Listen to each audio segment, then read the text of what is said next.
We're playing from half guard with an underhook. If I have the underhook from the half guard, there's a nice dilemma we can work where if he's not pressuring into me too much, I can come up and I can try to drive into him.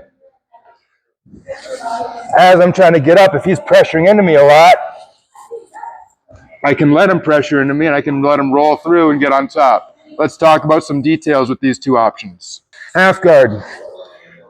My inside leg is hooking. If I want to get up to my knees, I don't want to just let that leg go. Otherwise, he can circle around in front of me and snap me down. So when I'm working half guard with an underhook, one of my first things I do is I take this outside leg, and this outside leg grabs his ankle. I dig my heel underneath his ankle so I can try to grab his ankle with the back of my knee. Now from here, my right leg is free to come up and base, but my left leg still has control. Now, if I'm here and I want to get up and he's pressuring into me quite a bit, it can be tough to get up underneath his body weight. One way I like to get up to free my right leg so I don't have to try to prop up and pull it around in front is I will extend it through. Just let it go underneath his knee. Don't fall to your belly like a, yeah, thank you. I'll just extend my leg through so it goes behind his knee.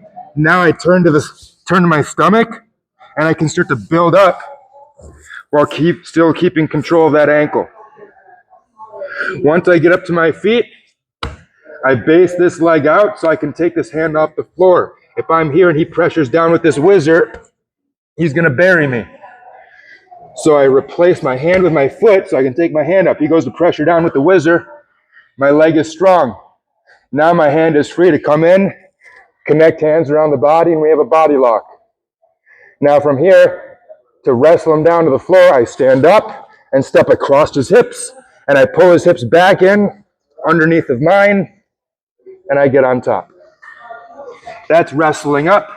One of my favorite ways to finish there. Let's talk about the roll through.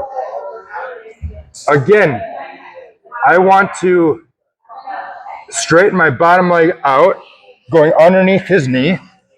So I let his knee sit right here in front of my hip. From here, my bottom arm grabs the far leg, scoops underneath, and I'm going to walk my hips forward as I pull his two knees together on one line. Now here's the trick. I'm going to keep his leg bent. I want to keep his heel up to his butt. And I'm going to drive his heel outside of his hip, and I'm going to start to bring his heel to the floor as I push my hips into his knee. And this torque on the leg and hip and knee make him want to rotate his hips and face his hips up to the ceiling like so. Once he's over, I come up and get on top. So this little mechanical trick of even as he tries to keep his left knee on the floor, as I start to drive and force this knee to turn and twist and makes him want to roll through. So there's some special work going on here with this leg and knee. See if you guys can figure that out as you're trying to practice this sweep. If you guys want to try that with your partner with light or minimal resistance, get a feel for it, that's okay. And then when you're comfortable, ask your partner to start resisting again and see how this feels against some resistance. If you have questions, call me over. I'd be happy to help. Let's partner up.